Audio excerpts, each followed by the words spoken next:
Okay, we're live on Facebook, everybody. All right, I got to do the whole thing again. Oh my gosh! If I have the to whole see those pitch. hands one more time. One more time. There's the obligatory, hand wave, the happy hands, and we are on. We are live today. We have Krista Fisher, and she is with the Culture Index, and she's doing some great stuff for Matt and I in the personality assessment realm.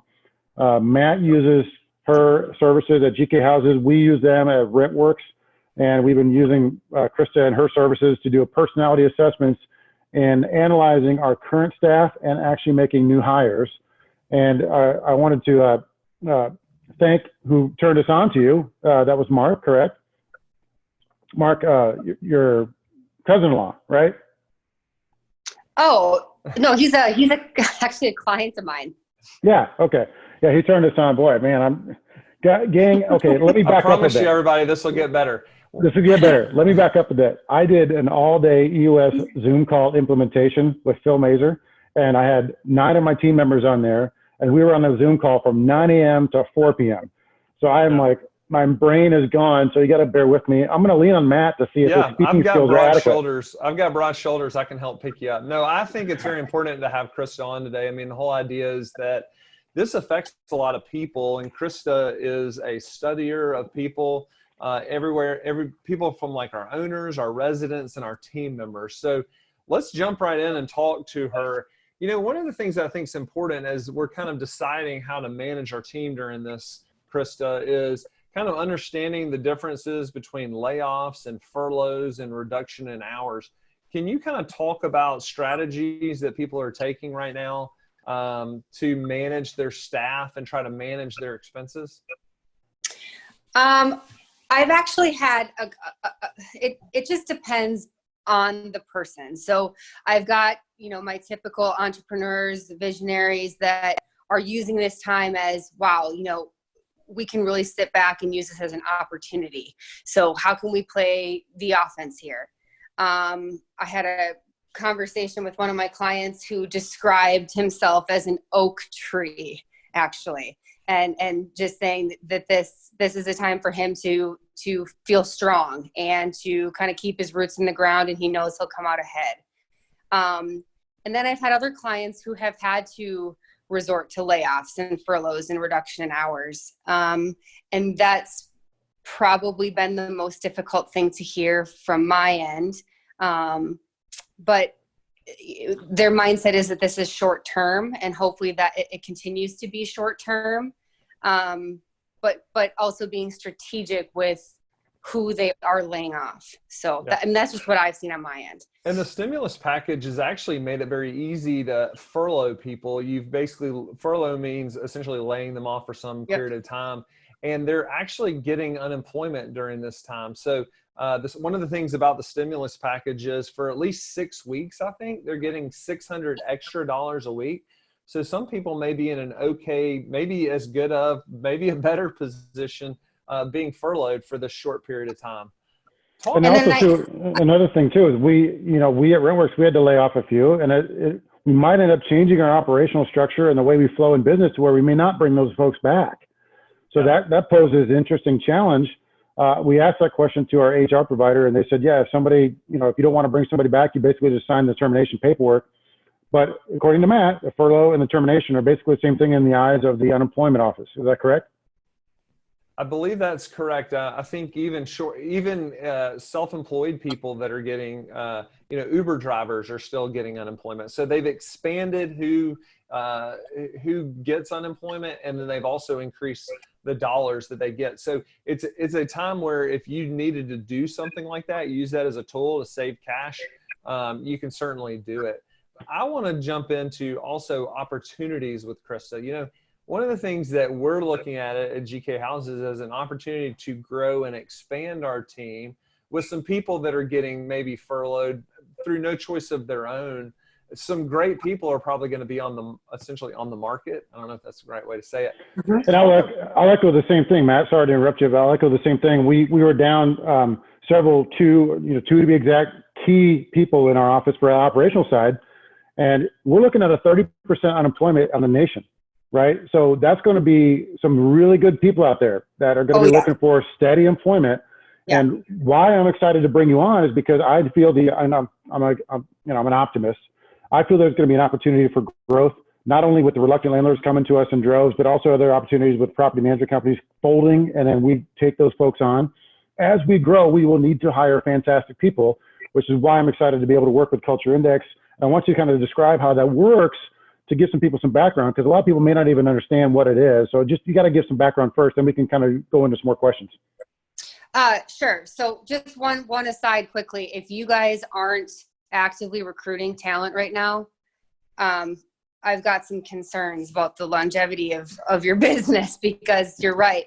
This is the time when there's going to be a lot of talent on the market for the next 60 to 90 days. So, okay. So you want me to take a step back here. So what we do at Culture Index is we work with business owners like yourselves to grow top, bottom line, and scale.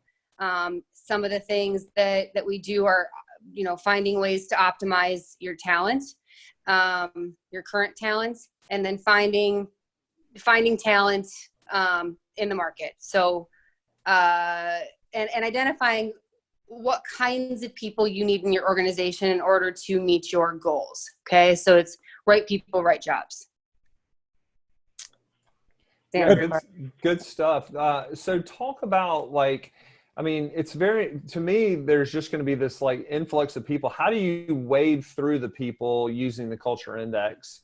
I know how we use it. How do you find as kind of best practices for how people, because you really want to use it as a filtering tool. So talk a little bit about that, because there's going to be so many people applying for these jobs. Right. Well, first off, you have to know what you're looking for. Okay. So, say in property management, you're looking for a leasing agent.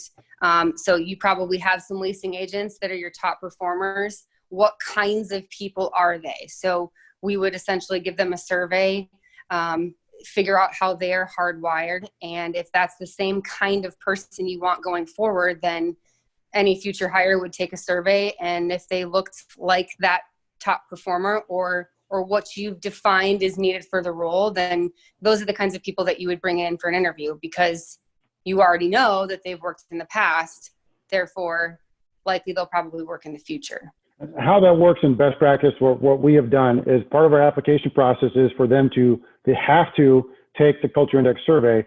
And the cool thing about that is it gives us a percentage of match, right? You help us design the job. It's called a C job. And then when they submit everything with the Culture Index, we get a percentage back of a match. And so, for example, Kristen, who is a very big part of RentWorks as our business development manager, she was an 87% match to that role. And when we interviewed her, I didn't let her walk out without giving her a job offer. So the folks that's what helps with the percentages. You understand? And you're looking at people that have 20% match, 30% match. You're like, I don't want to interview them. Whoa, 70% match, 80% match. They're on the top of the list for the interviews. So that helps you narrow down the funnel to where instead of trying to interview 10 people, you're interviewing 2. And that's a huge time savings deal. And that's kind of the bottom line as far as the funnel and how it really works. There's a lot more to it, but that's how we've been using it. Matt, what do you think? Yeah, no, we absolutely use it as kind of a first line filter. So we'll put out an ad, and then the first thing we'll do is send them a link to the Culture Index and require them to fill it out. And just like Krista said, we've designed matches for these jobs, and it just doesn't make sense. Maybe they would be great at that job, but why wouldn't you play the percentages? If somebody is a people person, then they're going to be more likely to be sales oriented. If somebody's a numbers person or detail oriented, they're going to be more likely to be an accounting person. And it doesn't mean that somebody can't be vice versa, like a people person can't be an accounting person. But as you're scaling a business, it's very important to get it right most of the time. And this tool helps us do that. Right. You're using science to make decisions about people instead of your gut. Yes. Talk to, let's say once we bring people on, one of the things that's unique about this is we've had to kind of up our communication to our team, provide our team a ton of clarity on what we're thinking, what's going on. How do we communicate right now to the different personalities on our team? How would you suggest we go about that? Well, it's going to be a significant challenge if you don't know who the individual people are. But for both of you who use Culture Index, I hope that you're digging into the data and studying your people here, because there's going to be people, who does best under pressure. Okay, who's going to thrive in this kind of environment? Who are those that might need more reassurance or pats on the back during a time like this? Who can you let work from home? I mean, maybe you guys are going to find that you can allow a lot of your employees to work from home because maybe they're going to be more productive. Actually, I'm sure you're going to find that for some. Can I jump in right there, Krista? Let me jump in and help you on that one. That is probably something everybody out there needs some help on, because, we are forced to work from home. But, what kind of qualities are we looking for in a person that can actually work from home on a continued basis and be productive? Because we're seeing a slip in production. My director of operations, Melanie, who you know well, she's lamenting to me that we're just not getting the quality of time from the folks. And maybe it's a transition, but what do we look for? How do we help with this? Well, because there's going to be some people, and there's a couple that I can think of off the bat in your organization that do need a little bit more direction and hand holding. And Melanie isn't the person to really hand hold. She wants to be able to delegate and expect that it's going to get done, and she has high expectations for people because she has high expectations for herself. But there's going to be others. Like, I'll give you an example. My dad, for those of you that are Culture Index people, he's a craftsman. Okay. So he's very methodical, very systematic, extremely introverted. And he has been a remote employee for Blue Cross Blue Shield for the past, 20 years or something. And there was a year there that he had to go back and work in the office. And he had just said that it was like a nightmare because people would come to his desk and bother him, disrupt him. And he says he'll put in double the amount of time. He forgets that he's actually working because he's just so laser focused. And you will find that with some of your employees, that they just do better when they're working from home, because cubicles, they offer a little bit of privacy if you use cubicles, but people can always come and ask you questions, and it ultimately disrupts your work. So, so there's definitely going to be people that can stay working from home, and others just that can't. Other things to keep in mind are, who are your morale builders? And if they are your morale builders, those are your individuals that are going to need a little bit more connection during this time. So I've had some clients say they're having virtual happy hours once a week, where you're not talking about work, you're just kind of letting loose and connecting as a team. Or regular meetings where they're face-to-face like this. I had one this morning where my webinar wasn't working, but everybody kind of got together and saw each other and talked about the week and kind of pumped each other up for the coming weeks, knowing that now this is going to go till the 30th. So yeah, have you seen any best practices other than that? I mean, even as far as technology, because you're seeing probably a lot of business owners like us are calling you and saying, look, all of my team is now working from home. How do I make this work? What are some of the best practices I should be thinking of? Matt, maybe you can help me out there as well. Yeah, no, I agree. I mean, it's one of those things that you want to make sure you have this one of the fortunate things we've had remote team members working with us for quite some time. So we started to be able to measure, and of course we've run Culture Index on them too, but it's about having KPIs and being able to know, hey, what are you trying to hit? Like, for instance, right now one of the things we're doing is answering phones from the house, which seems, 15 years ago would have just been mind blowing to think somebody could sit at their house and pick up your receptionist can answer the phone from their house. Well, how do we know that there's not a drop off in production while they're sitting at home, right? And so it's really about understanding the data and understanding who they are. Can they focus during this time? There's a lot of people that have trouble. Their just personality is just they have trouble focusing when there's a lot of things going on. So the last thing we want is Netflix playing or the news playing. And, like Krista's dad is much like our director of accounting and finance. Curran can literally sit there. He works way better at home. He can sit there and focus at home, but it's the people that we know that are more sales BDM type people that we've got to keep focused during this time and provide some kind of boundaries, I think, for them as well. Right. And then in terms of for property management, you bring up a good point with business development too. For those individuals that maybe need more connection, on the other side of that, if you're worried about them not being able to get out and make connections or net new business, there's always a phone. We can always go back old school and get on the phone and dial. Yeah. So, well, one of the things we're starting to do is push Zoom. I mean, what we're doing right here, even though it may be a little awkward to see face-to-face through a Zoom for the first time, just trying to do some new things so that how great would it be to have a 30-minute essentially virtual coffee with somebody and ask them questions about their business. How are things going, especially with agents from a BDM standpoint? Agents aren't out showing houses right now, so they're looking for things to do. These types of new connections is a great way to keep them engaged. So, Krista, here's one. I'm sorry to interrupt. Go ahead. I got a question. I was just going to say the other thing that y'all could consider is doing continuing education, whether it's in your fields or maybe leadership type trainings that are online. I've been sitting in as many as I can sit in on of my colleagues' stuff, or I have a couple next week where I'm doing some teachings. I have people coming to sit in on my stuff. There's a lot of time for us to be able to sit and learn. So promoting that stuff as well. Yeah, just a minute ago, we were talking about fears, and Matt's biggest fear is having to face me as a batter when I was a pitcher. He expressed that to me because the first thing I said is, Matt, are you wearing a regulation helmet? Is that thing certified? Because I'm fixing to put a ball right in your ear. Seriously. He doesn't throw hard enough to hurt me. Yeah, it wouldn't break glass. But no jokes aside, my biggest fear is our portfolio managers talking to tenants who can't pay and not showing the proper amount of empathy. Because if they don't show the empathy, that can come back to bite us. And I've even instructed them, let's get on the phone with these tenants. If they call you or email you and say they can't pay, have an empathetic conversation with them via phone.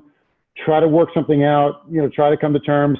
What I'm talking about. Where the cold, forward-facing, client service person could type back an email that says, "Rent is due. Pay or else." And it just they turn that into a news crew at your front desk. Filming you. Unsympathetic property manager says, pay rent to somebody who's dying of cancer and has coronavirus. So that's what I'm fearful of. Any advice on that type of stuff?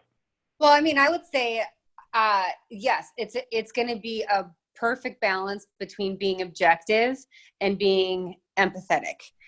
So, going back to people skills 101, so validating other people. Gosh, I can't imagine what you're going through right now. It must be really tough, but you made a commitment to us, and that commitment is that you pay rent on the first of every month. We're in this with you. We have a business of our own. I've honored my commitment to you, so therefore you should honor yours to me.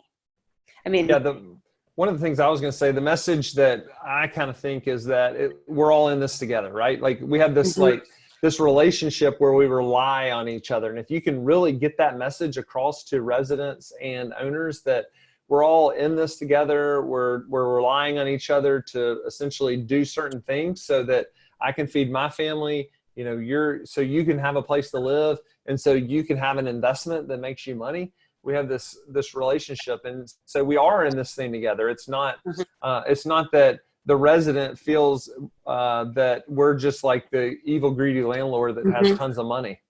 So here's a good parallel. Just a good parallel I was explaining to the staff today, because again, we were on a 9-hour call, and part of it was talking about COVID. Was that rent is still due? Okay, that's one of the bottom lines. And so if rent is $1,000 a month on a 1-year lease agreement, that's $12,000. $12,000 is due from the tenant at some point. There is no waiving rent. There's no waiving mortgages. There's no waiving property taxes. There's deferment. There's payment plans. There's empathy to work out a payment plan. But there's also, to the point, they got to be reminded that, hey, there is an agreement. There's a lease agreement. There's this amount due through the life of the lease. How you pay that amount is to be determined, because we just can't waive the rent. We can't do that as property managers unless the owner specifically tells us to, and no one's going to tell us that, because they have their property tax to do and Yeah. everything else. So that's a good way to explain it. Say, look, Mr. Tenant, I'm sorry you're going through this. We're sorry you lost your career, your job for the short term, but rent is still due at some point. So, let's work out something to where we keep you caught up to where this doesn't kick you in the butt in Yes. 4 months. Because what if you kick the can down the road for 3 months? Now we're into June, July, and guess what? They owe 4 months of rent. Right. It's just really getting to the point where this moratorium stuff is a little scary because it's almost encouraging non-payments that only is going to put people behind worse versus Right. trying to keep them them in the groove of paying. Right. And I think that there's going to be a lot of things that people just are required to cut back on in general. And with the stimulus, I don't know what it all entails because it keeps changing. But as far as I remember, they're going to give out $1,000 or $2,000 a person. Plus, if you have children, it's like another $500. And so there really isn't that much of an excuse to not pay rent months in a row. You know what I mean? Or at least Right. I really hope not. Yeah, no, I agree. It's a short-term cash flow problem, and you're right, Krista. They are getting money. I think it's $1,250 per adult plus $500 for each child. In addition to making more as a result of the expanded unemployment, so they may actually even have more cash. Right. Over the next, now they may not have it in the next 2 weeks, which is our problem, right? So we need to be probably empathetic to expand. Maybe when the rent is due, maybe we push that back to the 15th. But they are going to have more cash, and you might even get some residents paying a couple months in advance just to make sure they have a place to live. Great ideas for residents to do. And if you're staying home and you can't go anywhere, you're saving money on things that you maybe normally do, like childcare. Daycare is expensive. Going out to dinner, doing other leisure activities, you're saving money because you're at home. Yeah. Talk to me a little bit about our messaging to owners. One of the things we've been trying to solve is, well, how do we handle this with owners, and knowing what about people and about the way personalities are, how should we kind of frame our messaging to owners? Well, the same conversations that you would probably have to have with tenants, just to, look, we're all in this together. We all need to be supporting each other. We can't predict whether or not everybody's going to pay rent in on time for the next 3 or 4 months. We just don't know. This is uncharted territory. None of us know what's going to happen or how long it's going to go on.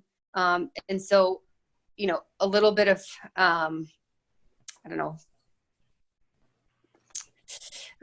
grace, I guess, for lack of a better word, from them goes a long way. Which Whitaker has none, so you may have to train him on some of this. He's got zero grace. I've seen him on the dance floor. And then talk about how we should be handling our messages with our team. Again, we're communicating, trying to be clear about what we do know, what we don't know. And as we understand, just kind of bringing it full circle, as we understand our team better, how should we be communicating with everyone on the team regarding this? Okay, so first of all, for those of you that are smaller property management companies or any small business, you probably interact with your employees on a more frequent basis, but always having open communication and frequent communication with them, letting them know where you're at, if anything's changed, that you're there for them if they have any concerns. And for larger organizations, making sure that your managers are trained on how to communicate, openly and honestly with their employees, making sure that KPIs are getting met, and that this isn't just a time where you're on vacation for the next however many months, that you're expected to be working your 8-hour day at home. Yeah. I think the message that we're trying with everybody, I think you can kind of sum it up with being human, right? There's a human side element to this. There is fear. There's fear with our residents. There's fear with our owners. There's fear with our team members. And so making sure that we're human, that we're clearly communicating to them, I think is very important. Mm-hmm. Because we have to keep in mind too that a lot of our team members have kids, and the kids have no place to go now, so they're stuck at home trying to work and do childcare at home because the schools are closed, the daycares are closed. I mean, parks are closed, and so what are they doing? They're just kind of at home, and we have to be empathetic to our staff as well, our team members on this. And it's going to be an interesting time. It really is. So, Krista, I wanted you to talk a little bit about you were talking about doing a webinar series or some sort of webinar event. I didn't get all the details, but I wanted you to talk about it. And then you can also post it back on the Property Manager Mastermind Group Facebook page as well. Yeah. So my colleague and I, for those of you that came to the PMM conference, my colleague and I, Mark Bolin, we thought we're trying to figure out ways to give back and again, take a more humanitarian approach, be more connected during this whole thing. And so we wanted to do, like an hour, I think we scheduled an hour, maybe an hour and a half for a little webinar on how to communicate with your employees based on their patterns, how to, who's going to step up and lead during this time, and then who you may need to give more support, who needs pats on the back, who needs to have regular check-ins, things like that. But we might talk a little bit about research that we've seen in the past about companies that come out on top of this. What does it mean to really lead during this time? Bunch of different kinds of topics, and then leave it open to kind of a Q&A type situation. So we're going to allow people to survey their teams. Some of them may have already done it, and others, again, we're just kind of going to open it up, and it's complimentary. So encourage people. I always said it was a freaky deal when we started working together, because you did personality assessments on everybody, and they were so spot on in a lot of different cases. And you had many of I told you so moments. And, we're going through something like that right now, to where there were 2 individuals in my office that, are no longer with us. And this is just recently. And, I don't know if it's an I told you so moment, but I think you may have raised some red flags for us about those 2 individuals. Yeah. And of course, we put it in the bag of quivers and we put it off to the side, and you're smiling because you're like, see, I told you so, Brad. But I will tell you, gang, it's really kind of scary how close these things nail people down. This is not your Tony Robbins, free disc test on his website. This is legitimate stuff, and it's worth it. And Mark Thompson was the one that turned me on to you. That's through Mario, your cousin. So now my head's coming back on. There you go. That's right. Yeah. What profile is Brad? Let's psychoanalyze him for the last few minutes of this thing. For everybody on the show. What profile is he? He's a scholar. Oh, come on. Really? Mm-hmm. There's no way. Oh, man. Yep. See? Yep. He's got all these hidden things that I didn't know about him. I would have never thought he was a scholar. Yeah, you're all great. Well, I mean, if you think about it, if you break down who he is, he's an expert in what he knows. Yeah. Everything. Don't tell all him aspects that. of it. I'm about to mute you. You don't need to tell that guy anything like that. I am an expert. I'm an expert on everything and nothing at the same time. I don't know about that. No, I know everything about nothing. The last thing I'll say, and I don't, I'm not endorsing Culture Index just because, you're on the show. I will tell you, in 2019, we implemented Culture Index in about May of 2019. And it's one of those things that I had put it off for quite some time. And I knew it was a good thing, but I just didn't know how good it was going to be. And it has really changed the way we do business. It's changed the way we've hired people. We've probably hired no less than 25 people since we implemented it, and used the seed job as a basis, which is basically the perfect profile for hiring. And so kudos to y'all for what y'all are doing. I think this is an awesome tool that everybody ought to be using. If people ask, I tell them, this is absolutely something. If you're hiring, especially at scale, because one-on-one, if you add one person, it's very important to get that right, but you can kind of micromanage them. But if you're hiring fast and hiring at scale, I don't see how you do it without Culture Index. So. And then you can leave that potential job just to sit on your website and draw in talent. That's what we've typically done. And one thing Krista knows about me is because I'm such a positive guy, I think everybody can do the job. So if they come in for an interview and they show up on time and they don't drop any F-bombs more than I do, I'm thinking, yeah, you can do the job. I believe in you. And so that's one of my faults as a person, is I am too positive. I think people can do what they say they're going to do. this helps me kind of take a step into reality and really look at those potential people as potentially who they are, in addition to being able to put a Melanie in place to act as the chief operating officer of the company, to really run the company, to give her this giant tool of using the culture index to make her fears of hiring the wrong person kind of go away a little bit. Yeah. I mean, that's what you're going to see in somebody who doesn't own the business, is their fear of screwing up and getting the wrath of the business owner for making a bad hire. Well, you know, Melanie's looking at like, well, no, this person scored well in the culture index. You know, they did this on the resume. I mean, we made a good decision and we made a good hire, versus it was just a bad gut feel and they hired, you know, right, somebody that was the wrong fit. Right. And it's expensive when you get it wrong. Right. I could share some numbers. Nobody would believe them though. Yeah. Well, Krista, I really appreciate you coming on. Thanks for being an addition to the show. Make sure to post that link to the webinar back on the Mastermind group page. Matt, this is, again, another episode. I really appreciate you coming on. Thanks, everybody. We're going to get back on tomorrow with another update. Who knows what's going to be changing in the world by then tomorrow. So thanks, everybody, again, and we'll sign off from here. All right, take care. Thanks, guys. Have a good night.